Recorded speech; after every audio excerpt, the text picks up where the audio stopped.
Hello दोस्तों, आज हम बात करेंगे बीएचटीसी का महत्वपूर्ण प्रश्न है जो हिंदी व्याकरण के सारे हिंदी व्याकरण के महत्वपूर्ण प्रश्न है। निम्नलिखित में से कौन सा मूल स्वर नहीं है? राइट आंसर हो जाएगा ऑप्शन डी। राइट आंसर हो जाएगा ऑप्शन डी हो जाएगा राइट आंसर। हिंदी में ध्वनियों के कितने प्रकार होते हैं? कितने प्रकार होते हैं? इसका राइट आंसर हो जाएगा ऑप्शन ए, और ऑप्शन ए में 2। ऑप्शन हो जाएगा ए।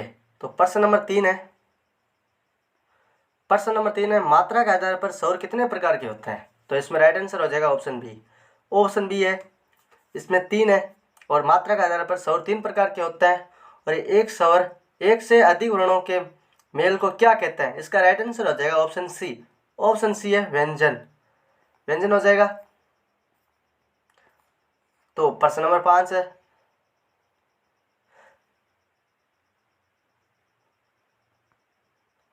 प्रश्न नंबर 5, ई चे छ जे आदि का उच्चारण किससे होता है? तो इसका राइट आंसर हो जाएगा ऑप्शन सी, तलवे या तालु से। ऑप्शन सी हो जाएगा। तो प्रश्न नंबर 6, जिनका उच्चारण स्वतंत्रता से होता है और जो व्यंजन के उच्चारण में सहायक होता है उसे क्या कहते हैं? तो इसका राइट आंसर ऑप्शन बी हो जाएगा। सही आंसर बी में स्वर है, तो राइट आंसर हो जाएगा स्वर। तो प्रश्न नंबर 7, प्रश्न नंबर 7 है, निम्नलिखित में से कौन सा दीर्घ स्वर नहीं है? तो राइट आंसर हो जाएगा बी। बी में बड़ा ई है। और प्रश्न नंबर 8, निम्न में से अंतस्थ व्यंजन कौन सा है? इसका राइट आंसर ऑप्शन सी हो जाएगा। सी में क्या है? वह। राइट आंसर हो जाएगा वह।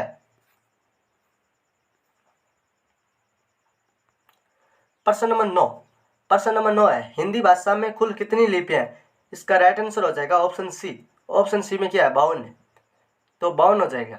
हिंदी वर्णमाला में उत्तम व्यंजन कौन से है? तो इसका राइट आंसर हो जाएगा ऑप्शन ए। ऑप्शन ए हो जाएगा राइट आंसर।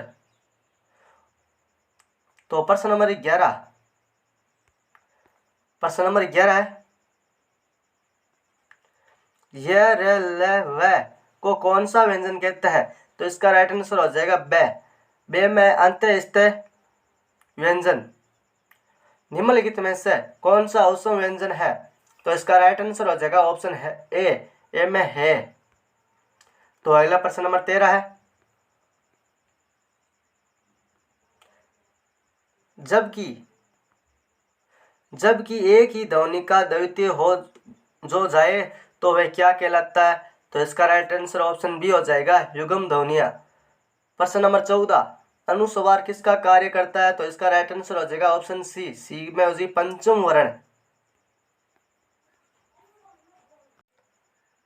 तो प्रश्न नंबर 15, ए और ए वर्ण क्या कहलाता है? तो इसका राइट आंसर हो जाएगा ऑप्शन डी, कंठीय और तालव्य। वह छोटी से छोटी ध्वनि जिसके टुकड़े नहीं हो सकते उसे क्या कहते हैं? तो इसका राइट आंसर हो जाएगा वर्ण। वर्ण हो जाएगा राइट आंसर। ऑप्शन ए हो जाएगा। जिनका उच्चारण ऊपर के दांतों पर जीभ लगाने से होता है तो उसे क्या कहते हैं? तो इसका राइट आंसर हो जाएगा ऑप्शन ए। ऑप्शन ए हो जाएगा राइट आंसर, दंत।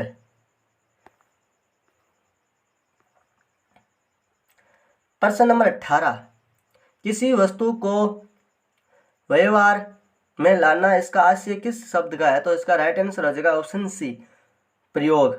निम्नलिखित में से किस शब्द में स्वर व्यंजन संबंधित अशुद्धि नहीं है? इसका राइट आंसर हो जाएगा ऑप्शन सी। ऑप्शन सी हो जाएगा राइट आंसर। प्रश्न नंबर 20, जो संज्ञा सर्वनाम आदि शब्दों से जुड़कर नए शब्दों की रचना करते हैं उन्हें प्रत्यय को क्या कहते हैं? तो इसका राइट आंसर हो जाएगा ऑप्शन ए, तद्धित प्रत्यय।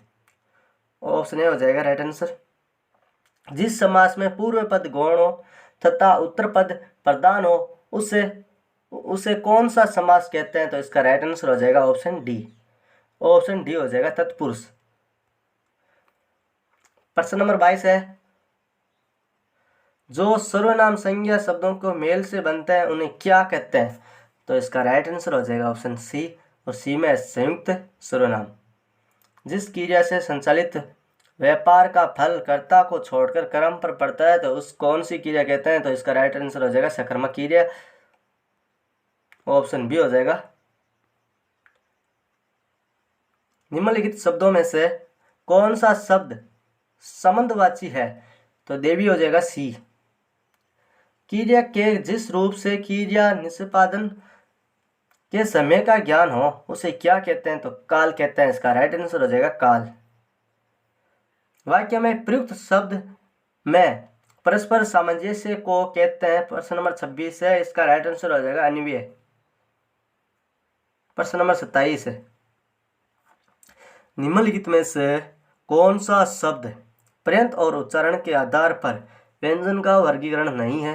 तो इसका राइट आंसर हो जाएगा ए सी सगोश हो जाएगा। योदिपति के आधार पर संज्ञा के कितने भेद होते हैं? तो इसका राइट आंसर हो जाएगा 3, यानी बी हो जाएगा राइट आंसर। प्रश्न नंबर 29 है, समानाधिकरण किस अवयव का भेद है? तो इसका राइट आंसर हो जाएगा ऑप्शन ए हो जाएगा समुच्चय बोधक। निम्नलिखित में से कौन सा शब्द पुल्लिंग है? तो इसका राइट आंसर ऑप्शन डी हो जाएगा विदुर। ऑप्शन डी हो जाएगा राइट आंसर विदुर।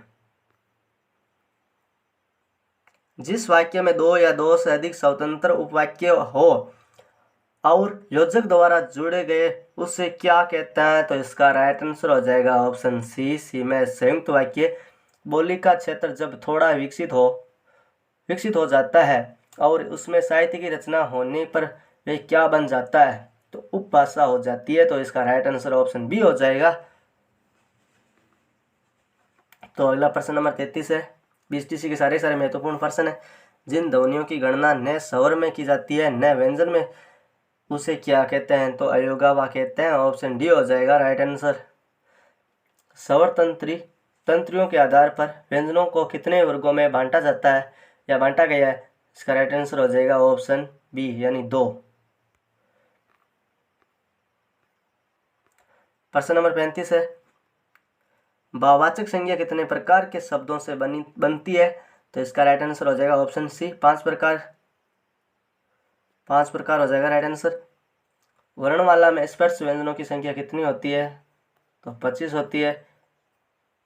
प्रश्न नंबर 37, स्वर ए आई का उच्चारण स्थान कौन सा है? तो इसका यह प्रश्न पहले भी पूछा गया, कंठ तालव्य हो जाएगा। इसका राइट आंसर ऑप्शन सी हो जाएगा। किस स्वर के उच्चारण में दीर्घ स्वर में सभी अधिक समय लगता है? तो इसका राइट आंसर ऑप्शन डी हो जाएगा प्लुत। किस व्यंजन का उच्चारण स्थान तालव्य है? तो ये चे वर्ग की सारी चे वर्ग से, यानी जे हो जाएगा, ये हो जाएगा इसका तालव्य। ऑप्शन बी हो जाएगा राइट आंसर। प्रश्न नंबर 40 है, भाषा की सार्थक लघुत्तम इकाई किसे माना जाता है? तो शब्द, यानी ए हो जाएगा। स्वर संधि कितने प्रकार के होते हैं? तो इसका राइट आंसर हो जाएगा ऑप्शन डी। ऑप्शन डी में 5, तो 5 प्रकार की होते हैं। चौपाई के प्रत्येक चरण में कितनी मात्राएं होती है? तो इसका राइट आंसर हो जाएगा ऑप्शन सी में 16। प्रश्न नंबर 43 है, छंद कितने प्रकार के होते हैं? तो इसका राइट आंसर हो जाएगा बी में है 3 प्रकार के होते हैं। प्रश्न नंबर 44 है, निम्नलिखित में से कौन सा वर्णिक छंद है? तो इसका राइट आंसर हो जाएगा ऑप्शन सी में सेविया। तो इसका राइट आंसर हो जाएगा ऑप्शन सी। तो प्रश्न नंबर 45, छंद पढ़ते समय आने वाले विराम को क्या कहते हैं? यति कहते हैं। ऑप्शन बी हो जाएगा राइट आंसर। तो प्रश्न नंबर 46 है, छपे किस प्रकार का छंद है? तो विषम। तो इसका बी राइट आंसर हो जाएगा, विषम प्रकार का छंद है। किस छंद का प्रथम और अंतिम शब्द एक सा होता है? तो कुंडलिया। तो इसका राइट आंसर हो जाएगा ऑप्शन ए, कुंडलिया हो जाएगा। प्रश्न नंबर 50, उपमेय कल्पित उपमान की संभावना को कहते हैं उपमान या रूपक उत्प्रेक्षा। इसका राइट आंसर हो जाएगा ऑप्शन सी। प्रश्न नंबर 49, उपमान और उपमेय का अभेद क्या कहलाता है? तो इसका राइट आंसर हो जाएगा ऑप्शन बी। ऑप्शन बी में रूपक। मुख्य रूप से समास कितने प्रकार के होते हैं? तो इसका राइट आंसर हो जाएगा ऑप्शन बी, 6 प्रकार के होते हैं। आपको सभी के सभी प्रश्न आते हैं तो आप इसका कमेंट। प्रश्न नंबर 51, जो क्रिया अभी हो रही है उसे क्या कहते हैं? तो इसका राइट आंसर हो जाएगा ऑप्शन ए, अपूर्ण वर्तमान। रचना की दृष्टि से क्रिया कितने भेद हैं? 2 भेद। ऑप्शन बी हो जाएगा, यानी 2। प्रश्न नंबर 53 है, जब कर्ता एक क्रिया समाप्त कर उसी क्षण दूसरी क्रिया में परिवर्तित होता है तो तब पहली क्रिया क्या कहलाती है? इसका राइट आंसर ऑप्शन सी हो जाएगा, पूर्णकालिक क्रिया कहलाती है। विषय क्या है जिस शब्द के विशेषता बताई जाती है? तो राइट आंसर हो जाएगा ऑप्शन ए। प्रश्न नंबर 55। प्रश्न नंबर 55 है, सर्वनाम कितने प्रकार के होते हैं? तो इसका राइट आंसर हो जाएगा ऑप्शन सी में 6 प्रकार। प्रश्न नंबर 7, हिंदी में कुल कितने सर्वनाम हैं? तो इसका राइट आंसर हो जाएगा 11। ऑप्शन डी हो जाएगा राइट आंसर। प्रश्न नंबर 57, निम्नलिखित में से कौन सा संज्ञा का प्रकार नहीं है, देशवाचक नहीं है? ऑप्शन सी हो जाएगा राइट आंसर। प्रश्न नंबर 58, संज्ञाओं के साथ आने वाली विभक्तियों को क्या कहा जाता? तो इसका राइट आंसर ऑप्शन बी हो जाएगा। निम्नलिखित में से रचना के आधार पर कौन सा शब्द रूढ़ नहीं है? दिन है, आंख है और घोड़ा है, लेकिन विज्ञान नहीं है। इसका राइट आंसर ऑप्शन सी हो जाएगा। तो प्रश्न नंबर 60, शब्दांश कितने प्रकार के होते हैं? 2 प्रकार के होते हैं। निम्नलिखित में से कौन सा शब्द पारसी नहीं है? खामोश है, कबूतर है, चिराग है, हक नहीं है। ऑप्शन डी हो जाएगा राइट आंसर। प्रश्न नंबर 62, प्रत्येक शब्द में कौन सा उपसर्ग है? तो इसका राइट आंसर ऑप्शन बी हो जाएगा, ऑप्शन बी में प्रति। तो प्रश्न नंबर 63 है, अर्थ के आधार पर शब्द कितने प्रकार के होते हैं? तो इसका राइट आंसर हो जाएगा बी में 4 प्रकार के होते हैं। प्रश्न नंबर 64 है, उद्देश्य और विधेय में किसके अंग है? तो इसका राइट आंसर हो जाएगा ऑप्शन ए, यानी वाक्य। वाक्य के प्रयुक्त शब्द को क्या कहते हैं? तो पद। ऑप्शन बी हो जाएगा। प्रश्न नंबर 66 है, इस रिंग पर आ चुका है। पीएचटीसी के सारे प्रश्न महत्वपूर्ण हैं। 2 अलग अलग भाषाओं के मेल से बना हुआ शब्द क्या कहलाता है? तो इसका राइट आंसर ऑप्शन डी हो जाएगा, संकर। नीलांबर शब्द में कौन सा समास है? तो इसका राइट आंसर ऑप्शन डी हो जाएगा, क्रमधारय समास। नीला प्लस अंबर। किस समास में दोनों पद मिलाकर एक नया अर्थ प्रकट करते हैं? तो इसका राइट आंसर ऑप्शन ए हो जाएगा, बहुव्रीहि समास। किस समास में दोनों पद प्रधान होते हैं? द्वंद्व समास। ऑप्शन सी हो जाएगा राइट आंसर। प्रश्न नंबर 70 है, जिस समास में कोई पद प्रधान नहीं होता तो उसे कौन सा समास कहते हैं? तो इसका राइट आंसर ऑप्शन बी हो जाएगा, बहुव्रीहि समास।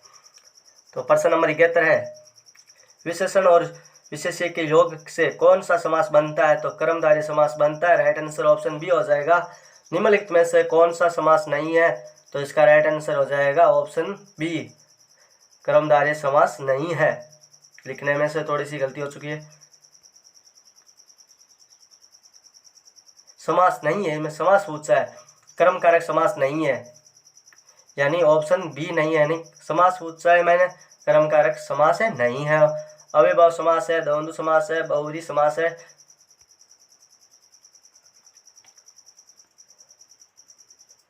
बचपन कौन सा शब्द है? क्रिया विशेषण या सर्वनाम संज्ञा? इसका राइट आंसर हो जाएगा ऑप्शन सी, संज्ञा हो जाएगा। उपमान और उपमेय का अभेद क्या कहलाता है? तो रूपक है। प्रश्न नंबर 75 आ चुका है स्क्रीन पर। जहाँ उपमेय और उपमान की समानता की संभावना व्यक्त की जाती है वहाँ कौन सा अलंकार है? तो उपमा अलंकार हो जाता है, यानी ऑप्शन बी हो जाएगा राइट आंसर। जहाँ बिना कारण के कार्य होना पाया चाहे वहाँ कौन सा अलंकार है, तो विभावना अलंकार हो जाएगा option C. Right answer option C हो जाएगा। प्रश्न नंबर 77, भारत के सम भारत है, इसमें कौन सा अलंकार है, तो इसका राइट आंसर हो जाएगा ऑप्शन बी, अनिव्यय अलंकार है। वीर या आला किस जाति के छंद है, तो मात्रिक हो जाएगा, ऑप्शन बी हो जाएगा राइट आंसर। छंद का सर्वप्रथम उल्लेख कहाँ मिलता है, तो इसका राइट आंसर हो जाएगा ऑप्शन ए, ऋग्वेद में। प्रश्न नंबर 80 है, हिंदी किस भाषा या परिवार की भाषा है, तो ऑप्शन ए हो जाएगा आरोपीय। भारत में सर्वाधिक खड़ी बोली वाली भाषा कौन सी है, तो Hindi. Right answer option A हो जाएगा। तो इसमें ए हो जाएगा, दोनों में ए है 80 और 81 में। प्रश्न नंबर 82, निम्नलिखित में से कौन सी भाषा हिंदी के अंतर्गत नहीं आती है, तो तेलुगु, ऑप्शन डी हो जाएगा। शांत रस का स्थायी भाव क्या है, तो ऑप्शन डी हो जाएगा, निर्वेद। प्रश्न नंबर 84, शोक किस रस का स्थायी भाव है, तो करुण रस का हो जाएगा, ऑप्शन बी। किस रस को रसराज कहा जाता है, श्रृंगार रस, ऑप्शन ए। प्रश्न नंबर 86, श्रृंगार रस स्थायी भाव क्या है, उत्साह, शोक, हास या रति, तो ऑप्शन डी हो जाएगा राइट आंसर, रति। इसमें स्थायी भाव किस रस में होता है, अद्भुत रस में होता है, यानी ऑप्शन सी होता है राइट आंसर इसका। प्रश्न नंबर 88 है, रौद्र रस का स्थायी भाव क्या है, क्रोध, इसमें शोक रस, इसका राइट आंसर क्रोध हो जाएगा। वीर रस का स्थायी भाव क्या है, उत्साह, यानी उत्साह हो जाएगा, बी हो जाएगा राइट आंसर। अनुभवों के कितने भेद होते हैं, 4 होते हैं, ऑप्शन सी हो जाएगा, बराबर 4 हो जाएगा। हिंदी में कुल कितने सर्वनाम है, 11। हिंदी में कुल सर्वनाम की 11। सर्वनाम के कुल कितने भेद हैं, 4, 6, 8, इसका राइट आंसर हो जाएगा ऑप्शन बी, यानी 6। निम्नलिखित में से कौन सा एक विशेषण शब्द नहीं है, लाछन, यानी ऑप्शन सी नहीं है। प्रश्न नंबर 94, विशेषण जिस शब्द की संज्ञा बताते हैं तो उसे क्या कहते हैं, तो विशेष्य हो जाएगा, राइट आंसर ऑप्शन डी। व्याकरण की दृष्टि से कौन सा शब्द विशेषण नहीं है, तो डी हो जाएगा राइट आंसर, व्यय। जिस विकारी शब्द में संज्ञा की व्याप्ति या मर्यादित होती है तो उसे क्या कहते हैं, तो विशेषण कहते हैं, ऑप्शन बी हो जाएगा राइट आंसर। गुणवाचक विशेषण के कितने भेद होते हैं, 4, 5, 7, 9, इसका राइट आंसर हो जाएगा 7। निम्नलिखित में से कौन सा शब्द गुणवाचक विशेषण नहीं है, दुना नहीं है, भल्ला, ताजा, नुकीला है लेकिन दुना नहीं है, ऑप्शन सी हो जाएगा राइट आंसर। जो संज्ञा की विशेषता बताते हैं उसे क्या कहते हैं, तो ये विशेषण हो जाएगा ऑप्शन सी। प्रश्न नंबर 100, अंतिम प्रश्न है, क्रिया से संबंधित कितने रूपाली वर्गों का प्रयोग किया जाता है, तो ऑप्शन हो जाएगा ए, यानी बराबर 16। इस वीडियो में कहीं पर भी गलती हुई तो आप कमेंट बॉक्स में कर सकते हो।